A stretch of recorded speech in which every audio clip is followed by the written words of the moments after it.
ಗುರುಗಣದ ಗೌರವ ಈ ಕಡೆಗೆ ಗೌರವ್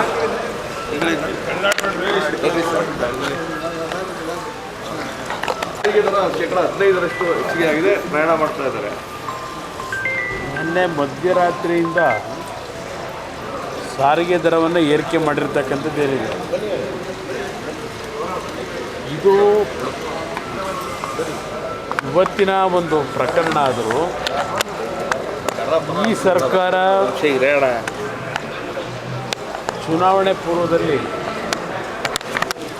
ರಾಜ್ಯದ ಈಗಿನ ಮುಖ್ಯಮಂತ್ರಿಗಳು ಮತ್ತು ಕಾಂಗ್ರೆಸ್ ಪಕ್ಷದ ಅಧ್ಯಕ್ಷರು ಇಬ್ಬರು ಒಂದು ಸಹಿಯನ್ನು ಒಳಗೊಂಡಂಥ ಗ್ಯಾರಂಟಿ ಪತ್ರ ಅಂತ ಹೇಳಿ ಪ್ರತಿ ಮನೆಗೆ ಹಂಚಿಸಿ ಮತ ಪಡೆದಿರ್ತಕ್ಕಂಥದ್ದು ಈ ಒಂದು ಕಾಂಗ್ರೆಸ್ನ ನಡವಳಿಕೆ ನಮ್ಮ ಮುಂದೆ ಏನಿದೆ. ನಾನು ನೆನ್ನೆಯೂ ಸಹ ಎಲ್ಲ ಒಂದು ಕಡೆ ಮಾತನಾಡಿದೆ. ರಾಜ್ಯದಲ್ಲಿ ಅತ್ಯಂತ ಹೆಚ್ಚಿನ ಒಂದು ಬಜೆಟನ್ನು ಮಂಡನೆ ಮಾಡಿರ್ತಕ್ಕಂಥ ಒಬ್ಬ ಮುಖ್ಯಮಂತ್ರಿಯವರು, ಆರ್ಥಿಕ ಸಚಿವರಾಗೂ ಸಹ ಹೆಚ್ಚಿನ ಒಂದು ಬಜೆಟ್ ಮಂಡನೆ ಮಾಡಿದ್ದಾರೆ.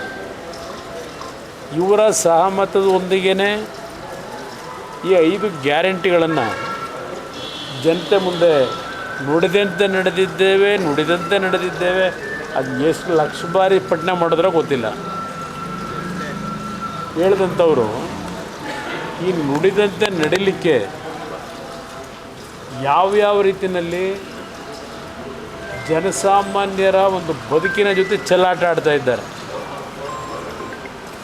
ಬಸ್ನಲ್ಲಿ ಪ್ರತಿನಿತ್ಯ ಓಡಾಡೋರು ಶ್ರೀಮಂತ ವರ್ಗದ ಜನ ಅಲ್ಲ, ಇಲ್ಲ ಮಂತ್ರಿಗಳ ಮಕ್ಕಳು, ಮಂತ್ರಿಗಳ ಕುಟುಂಬದವರು ಓಡಾಡೋದಲ್ಲ. ಬಸ್ಗಳಲ್ಲಿ ಪ್ರತಿನಿತ್ಯ ಪ್ರಯಾಣ ಮಾಡೋರು, ಕೂಲಿ ಕಾರ್ಮಿಕರು, ರೈತರು, ಶ್ರಮಜೀವಿಗಳು ಇವತ್ತು ಬಸ್ನಲ್ಲಿ ಪ್ರಯಾಣ ಮಾಡ್ತಾರೆ. ಇಂಥ ಒಂದು ಆ ವರ್ಗದ ಜನರ ಬದುಕಿನ ಜೊತೆ 15% ಇವತ್ತು ಏರಿಕೆ ಮಾಡಿ ಬಸ್ ದರವನ್ನು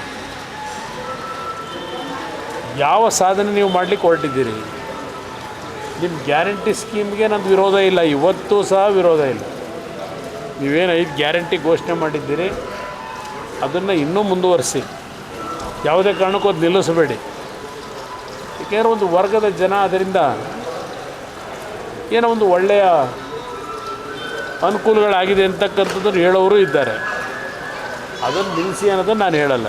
ಆದರೆ ಆ ಕಾರ್ಯಕ್ರಮವನ್ನು ಕೊಡ್ತಕ್ಕಂಥ ಹೆಸರಿನಲ್ಲಿ 5 ಪಟ್ಟು 6 ಪಟ್ಟು ಅದೇ ವರ್ಗದ ಜನತೆಯ ಕುಟುಂಬಗಳಿಂದ ಹಗಲು ದೊರಡೆ ಮಾಡ್ತಕ್ಕಂಥ ಕೆಲಸ ಮಾಡ್ತಾಯಿದ್ದೀರಿ.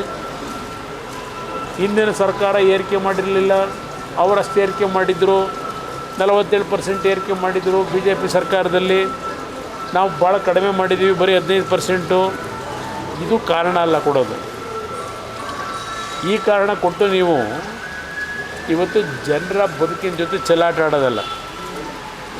ಇದು ಯಾವ್ಯಾವ ರೀತಿ ನೀವು ನಡ್ಕೋತಾ ಇದ್ದೀರಿ, ಹೋಗಲಿ. ಇದೊಂದು ಬಸ್ಸಿನ ಒಂದು ದರ ಏರಿಕೆ ಮಾಡಿರೋದಷ್ಟೇ ಅಲ್ಲ, ನೀವು ಯಾವ ರೀತಿಯಲ್ಲಿ ಇವತ್ತು ನಿಮ್ಮ ಮುದ್ರಾಂಕ ಶುಲ್ಕ ಇರ್ಬೋದು, ಅಲ್ಲಿಂದ ನಮ್ಮ ಇದು ಆಸ್ತಿಯ ಒಂದು ನೋಂದಣಿ ವ್ಯಾಲ್ಯೂಯೇಷನ್ ಜಾಸ್ತಿ ಮಾಡಿರ್ತಕ್ಕಂಥದ್ದು ಇರ್ಬೋದು.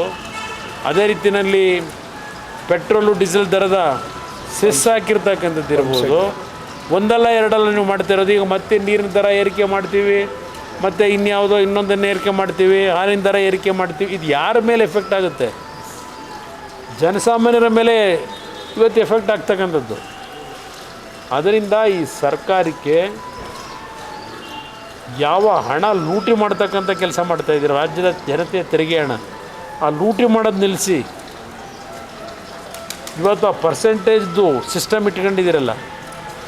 ಪಾಪ ಹಿಂದೆ BJP ಸರ್ಕಾರದ ಬಗ್ಗೆ ಹೇಳಿ ಅದೇನು ಪೇಪರ್ ಅಡ್ವರ್ಟೈಸ್ಮೆಂಟ್ ಕೊಟ್ಟು ಜನಗಳಿಂದ ಮತ ಪಡೆದು ಬಂದ್ರಲ್ಲ ನಿಮ್ಮ ಯೋಗ್ಯತೆಗೆ. ಇವತ್ತು ನೀವು ಮಾಡ್ತಿರೋ ಕೆಲಸ ಏನು? ಹೋಗಲಿ, ಆ ಹಿಂದಿನ BJP ಸರ್ಕಾರದ ಮೇಲೆ ಹೇಳಿದ್ರಲ್ಲ ಪರ್ಸೆಂಟೇಜು, ಇವತ್ತಿನವರೆಗೆ ಅದು ಸತ್ಯವೋ ಅಸತ್ಯವೋ ರೂಪಿಸ್ತಕ್ಕಂಥ ನಿರೂಪಿಸ್ತಕ್ಕಂಥ ಕೆಲಸಕ್ಕೂ ಕೈ ಹಾಕಲಿಲ್ಲ.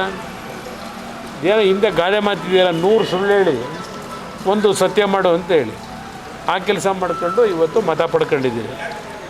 ಇವತ್ತು ಈ ರೀತಿ ಬೆಲೆ ಏರಿಕೆ 100 ರೂಪಾಯಿ 150 ರೂಪಾಯಿ ಇವತ್ತು ಪ್ರಯಾಣ ಮಾಡಬೇಕಾದ್ರೆ ಜಾಸ್ತಿ ಕೊಟ್ಟು, ಇಲ್ಲ ಸಿಟಿಗಳಲ್ಲಿ 3-5 ರೂಪಾಯಿ ಇವತ್ತು ಕೊಡ್ತಕ್ಕಂಥದ್ದು ಇದೆಯಲ್ಲ, ಅವನು ಒಂದು ದಿನಕ್ಕೆ ಒಂದು ಜರ್ನಿ ಹೋಗಬೇಕಾದ್ರೆ 3 ರೂಪಾಯಿ 5 ರೂಪಾಯಿ, ಬರಬೇಕಾದ್ರೆ ಮತ್ತು 3 ರೂಪಾಯಿ 5 ರೂಪಾಯಿ ಸಿಟಿಗಳಲ್ಲೂ. ಅಂದರೆ ದಿನಕ್ಕೆ ಅವನಿಗೆ 10 ರೂಪಾಯಿ ಖರ್ಚು. ತಿಂಗಳಿಗೆ ಎಷ್ಟಾಯಿತು? ಆ ಕುಟುಂಬದ ಪರಿಸ್ಥಿತಿ ಏನಾಗಬೇಕು? ಅಲ್ಲಿ ನೀವು 2000 ರೂಪಾಯಿ ಕೊಟ್ಟು ಏನು ಸಾಧನೆ ಮಾಡ್ತೀರಿ? ಆ ಗೃಹಲಕ್ಷ್ಮಿ ಹೆಸರನ್ನ ಮಹಿಳೆಯರ ಕುಟುಂಬದವ್ರ ಮೇಲೆ ಅಲ್ಲಿ ಇನ್ನೊಂದು ರೀತಿಲಿ ದುಡ್ಡು ವಸೂಲಿ ಮಾಡಿ ನೀವೇ ಬೇಕಾ ಕೊಡೋಕ್ಕೆ 2000 ರೂಪಾಯಿನಾ? ಅದೇನೋ ಹೇಳ್ತಾರಲ್ಲ ಗಾದೆ ಮಾತು, ಯಾರೋ ದಾನ ಮಾಡಿದ್ರು ಅಂತ. ಆ ಕೆಲಸ ನೀವು ಮಾಡ್ಕೊಂಡು ಕೂತಿದ್ದೀರಪ್ಪ. ಅವ್ರ ದುಡ್ಡು ತೆಗೆದು ಕಿತ್ಕೊಂಡು ಅವ್ರಿಗೆ ಕೊಡೋದು ಏನು ದೊಡ್ಡ ಸಾಧನೆ ನಿಮ್ಮದು ನುಡಿದಂತೆ ನಡೆದಿದ್ದೀರಿ. ಇದರಂಥ ಅತ್ಯಂತ ಕೆಟ್ಟ ರೀತಿಯ ನಿರ್ಧಾರಗಳು ಬಹುಶಃ ದೇಶದ ಇತಿಹಾಸದಲ್ಲಿ ಎಂದೂ ಕಂಡಿರಲಿಲ್ಲ. ಇವೆಲ್ಲ ಮುಂದೆ ಬಹುಶಃ ಇವ್ರು ಹೋಗ್ತಿರೋ ಮಾರ್ಗ ನೋಡಿದ್ರೆ ಹುಡುಕ್ತಾ ಇದ್ದಾರೀಗ ಯಾವ್ಯಾವ ರೀತಿಯಲ್ಲಿ ಸಬೂಬುಗಳು ಕೊಟ್ಟುಬಿಟ್ಟು ಈ ಯೋಜನೆಗಳನ್ನು ನಿಲ್ಲಿಸ್ತಕ್ಕಂಥದ್ದಕ್ಕೆ ಏನೇನು ಮುಂದಿನ ದಿನಗಳಲ್ಲಿ ಪೀಠಿಗೆ ಹಾಕಬೇಕು ಅನ್ನೋದಕ್ಕೆ ಇದೆಲ್ಲ ಒಂದು ಹುನ್ನಾರವು ನಡೀತಾ ಇದೆ ಅನ್ನೋದು ನಾನು ಅಭಿಪ್ರಾಯ. ಯಾಕಂದರೆ ಜನಸಾಮಾನ್ಯರನ್ನೇ ನಿಲ್ಲಿಸಿ ನಮ್ಗೆ ಯೋಚನೆ ಬೇಡ ಅನ್ನೋ ಲೆವೆಲ್ಗೆ ಹೋಗಿದೆ ಸರ್. ಇವತ್ತು ಪ್ರಯಾಣ ಮಾಡೋಂಥವ್ರು ಅವರೆಲ್ಲ ಪ್ರಯಾಣ ಮಾಡೋರಿಗೆ ಹೆಣ್ಮಕ್ಳು ಹೇಳೋದು ಕೇಳಿಸ್ಕೊಂಡೆ ನಿಮ್ಮೆಲ್ಲ ಇವತ್ತೇನು ಒಂದು ಸಂವಾದ ಮಾಡ್ತಾಯಿದ್ದೀರಿ ಬೆಳಗ್ಗೆಯಿಂದ ಎಲ್ಲ ಹಲವಾರು ನಮ್ಮ ಚಾನಲ್ಗಳಲ್ಲಿ. ಹೆಣ್ಮಕ್ಳು ಸಹ ನಮಗೇನೋ ಕೊಡ್ತೀವಿ ಅಂತೇಳಿ ನಮ್ಮ ಕುಟುಂಬದವ್ರನ್ನ ಈ ರೀತಿ ಹಿಂಸೆ ಕೊಡೋದು ನ್ಯಾಯ ಎಲ್ಲ ಇದು ಅಂತೇಳಿ ಹೆಣ್ಮಕ್ಳು ಹೇಳೋದು ಕೇಳಿಸ್ಕೊತಾ ಇದ್ದೀನಿ. ಸೊ ಪ್ರಬಲವಾಗಿ ವಿರೋಧ. ಆಮೇಲೆ ನನಗೆ ಇನ್ನೊಂದು ಅತ್ಯಂತ ಈ ರಾಜ್ಯದಲ್ಲಿ ಮಂತ್ರಿಗಳು ಯಾವ ಮಟ್ಟಕ್ಕಿದ್ದಾರೆ ಅಂದರೆ, ಯಾರೋ ಒಬ್ಬ ಮಂತ್ರಿ ಹೇಳ್ತಾನೆ ಮಾಂಸ ತಿನ್ನೋಕೆ 500 ರೂಪಾಯಿ ಇದ್ರೂ ಹೋಗಿ ಮಾಂಸ ತಿಂತೀರಿ, ಇದ್ಯಾವುದು ಬಸ್ ದರಕ್ಕೆಲ್ಲ ಯಾಕೆ ತಲೆ ಕೆಡಿಸ್ಕೋಬೇಕು ಅಂತ ಹೇಳ್ತಾರೆ. ಎಲ್ಲಾದರೂ ಉಂಟಾ ಮಾಂಸದ ಬೆಲೆ ಎಷ್ಟು ಏರಿಕೆ ಆದರೂ ಹೋಗ್ಬಿಟ್ಟು ಮಾಂಸ ಕೊಂಡ್ಕೊಂಡು ತಿಂತೀರಿ ಅಂತ ಹೇಳ್ತಾರೆ ಇಷ್ಟು ಲಘುವಾಗಿ. ಆ ಒಂದು ಮಾಂಸ ಒಂದು ತಿಂಗಳಲ್ಲಿ ಆ ಕೆಲವು ಶ್ರಮಿಕ ವರ್ಗದ ಜನ ಇದ್ದಾರಲ್ಲ, ಆ ಕುಟುಂಬದ ಮಕ್ಕಳ ಒಂದು ಆಸೆ ನೆರವೇರಿಸಲಿಕ್ಕೆ 1 kg ಮಟನ್ ತರಬೇಕಾದ್ರೆ ಅವ್ರ ಪರಿಸ್ಥಿತಿಗಳು ಏನಿದೆ ಅನ್ನೋದು ಇವ್ರಿಗೇನಾದ್ರು ಅರ್ಥ ಆಗಿದ್ದರೆ ಈ ರೀತಿ ಲಘುವಾಗಿ ಮಾತನಾಡ್ತಿರಲಿಲ್ಲ. ಇವ್ರಿಗೆ ಪಾಪ ಅದೆಲ್ಲ ಲೆಕ್ಕ ಬರೋಲ್ಲ. ಆದರೆ ಬೆಳಗ್ಗಿನ ಸಾಯಂಕಾಲದವರೆಗೂ ಶ್ರಮಪಟ್ಟು ಜೀವನ ಮಾಡ್ತಾನಲ್ಲ ಅವ್ರ ಮಕ್ಕಳು ಇವತ್ತು ನೋಡ್ತಾ ಇದ್ದೀವಿ ಮ್ಯಾಲ್ ನ್ಯೂಟ್ರಿಷನ್ನ ಕೊರತೆಯಿಂದ ಆ ಮಕ್ಕಳ ಬದುಕೇನಾಗ್ತಿದೆ, ಜೀವಕ್ಕೆ ಅಪಾಯಗಳು. ಮಕ್ಕಳು ಜನ್ಮ ಕೊಡ್ತಕ್ಕಂಥ ತಾಯಂದ್ರ ಪರಿಸ್ಥಿತಿಗಳು ಏನಾಗಿದೆ, ಆ ಕುಟುಂಬಗಳಲ್ಲಿ ಆ ಮ್ಯಾಲ್ ನ್ಯೂಟ್ರಿಷನ್ನ ಒಂದು ಆಹಾರ ತಿನ್ನಲಿಕ್ಕೆ ಸರಿಪಡಿಸ್ಕೊಳ್ಳಿಕ್ಕೆ ಎಷ್ಟು ಶ್ರಮ ಹಾಕಬೇಕು ಅಂತಕ್ಕಂಥದ್ದು ಆ ವರ್ಗಕ್ಕೆ ಗೊತ್ತಿದೆ. ನಾವು ಪರ್ಸೆಂಟೇಜ್ ಬಗ್ಗೆ ಮಾತನಾಡಿದ್ರಿ, ಎಷ್ಟು ಪರ್ಸೆಂಟ್ ನಡೀತಾ ಇದೆ ಸರ್ ತಮಗಿರೋ ಮಾಹಿತಿ ಪ್ರಕಾರ? ಸೊ ಈಗ ಪ್ರತಿಯೊಂದರಲ್ಲೂ ಫಿಕ್ಸ್ ಆಗೋಗಿದೆಯಲ್ಲ 60 ಅವರ ಪಕ್ಷದ ಗುತ್ತಿಗೆದಾರರೇ ತುಮಕೂರಿನ ಯಾವುದೋ ಒಂದು ಅಸೋಸಿಯೇಷನ್ನು ಅವ್ರ ಪಕ್ಷದ ಕಾರ್ಯಕರ್ತರೆ 60% ದಾಟಿದೆ. ಅವರೇ ಎಷ್ಟೋ ಪರವಾಗಿರಲಿಲ್ಲ ಅಂತೇಳಿ ಹಿಂದಿನ ಸರ್ಕಾರದ ಬಗ್ಗೆ ಕಾಂಗ್ರೆಸ್ನ ಗುತ್ತಿಗೆದಾರರೇ ಸರ್ಟಿಫಿಕೇಟ್ ಕೊಡ್ತಾವ್ರೆ. ಹೋಗಲಿ, ಅದು ಕಾಂಟ್ರಾಕ್ಟ್ ತಗೋಬೇಕಾದರೆ PWDನಲ್ಲೋ ಇರಿಗೇಷನಲ್ಲೋ ಮಾಡ್ಕೊತಿದ್ದು ಇವ್ರುಗಳು ಲೂಟಿ ಹೊಡಿಯೋದೊಂದು ಭಾಗ ಹೊಡಿತಿರೋದು. ಈಗ ಮನೆ ಹಂಚಿಕೆ ಮಾಡಬೇಕಾದ್ರೂ ದುಡ್ಡು ಕೊಡಬೇಕಂತೆ. ಹಿಂದೆ ಯಾವನೋ PDO ತಗೊಳ್ಳೋನು 1,20,000 ರೂಪಾಯಿಗೆ ಕಮಿಷನ್ ಅಲ್ಲಿ ಆ ಹಳ್ಳಿಲಿ ಆ PDO ಅವರನ್ನು ತಗೊಳ್ಳೋನು. ಈಗ ವಿಧಾನಸೌಧದಲ್ಲೇ ಶುರು ಆಗೋಯ್ತು. ಈಗ ಮಂತ್ರಿಗಳಿಗೆ ಕೊಟ್ಟು ಮನೆ ರಿಲೀಸ್ ಮಾಡಿಸ್ಕೋಬೇಕು. ಇನ್ನು ಹಲವಾರು ಇಲಾಖೆಯಲ್ಲಿ ದುಡ್ಡು ತರಬೇಕಾದ್ರೆ ಮೊದಲು ಪರ್ಸೆಂಟೇಜು ಮಂತ್ರಿಗೆ ಕೊಟ್ಟು ಆಮೇಲೆ ದುಡ್ಡು ರಿಲೀಸ್ ಆಗಬೇಕು. ಪ್ರತಿ ಇಲಾಖೆಯಲ್ಲಿ ಫಿಕ್ಸ್ ಮಾಡ್ಕೊಂಡಿದ್ದೀರಿ. ಜಗಜ್ಜಾಹಿರ ಇದು ಎಲ್ಲಿದೆ? ಕುಮಾರಸ್ವಾಮಿ ಕಾಲದಲ್ಲಿ ಮಾಡ್ತಿರೋ ಅದಕ್ಕಿದೆ ಹೇಳ್ತಾರೆ, ಇದು ಹೇಳ್ತವೆ. ಯಾರು ಮಾನ ಮರ್ಯಾದೆ ಇದೆಯಾ ಅವರಿಗೆ? ದುಡ್ಡು ತಿನ್ನೋಕ್ಕೂ ಒಂದು ಇತಿಮಿತಿ ಬೇಡ ಇದಕ್ಕೆ. ಅಧಿಕಾರಿಗಳು ಎಲ್ಲಿನ ಕೆಲಸ ಮಾಡ್ತಾರೆ ಈ ಥರ ಆಗೋದ್ರೆ? ಯಾತಕ್ಕೆ ಆತ್ಮಹತ್ಯೆಗಳು ನಡೀತಾವೆ? ರೈತರ ಆತ್ಮಹತ್ಯೆ ನೋಡ್ತಾ ಇದ್ದು. ಇವತ್ತು ಪ್ರತಿನಿತ್ಯ ಸರ್ಕಾರಿ ನೌಕರರು ಆತ್ಮಹತ್ಯೆ, ಕಾಂಟ್ರಾಕ್ಟ್ರುಗಳು ಆತ್ಮಹತ್ಯೆ. ಈ ಪರಿಸ್ಥಿತಿ ತಂದಿಟ್ಕೊಂಡಿದ್ದೀರಿ. ಒಂದು ಅಡ್ಮಿನಿಸ್ಟ್ರೇಷನ್ ಇದೆಯಾ ರಾಜ್ಯದಲ್ಲಿ? ಸತ್ಯಮೇವ ಜಯತೆ ಬಗ್ಗೆ ಸತ್ಯಮೇವ ಜಯತೆ. ಅಯ್ಯೋ ರಾಮ, ಏನು ಸತ್ಯಮೇವ ಜಯತೆ ಸಿದ್ದರಾಮಯ್ಯನವರೇ? ಹೊರಗಡೆ ನೀವು ಹೇಳೋದಕ್ಕೂ ನಿಮ್ಮ ಒಂದು ಉತ್ತರ ಕೊಟ್ಕೊಳ್ಳಿ ನೀವು.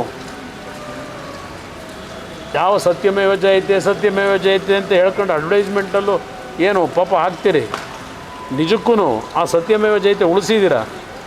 ನಿಮ್ಮ ಪಟಾಲಂಗಳು ಬೆಂಗಳೂರು ಹಲವಾರು ಪ್ರಮುಖ ನಗರಗಳಲ್ಲಿ ಯಾವ್ಯಾವ ರೀತಿ ಲೂಟಿ ಮಾಡ್ಕೊಂಡು ಹೊರಟಿದ್ದಾರೆ. ಬೇಕಾ ವಿಷಯಗಳು ಎಷ್ಟು ಬೇಕು?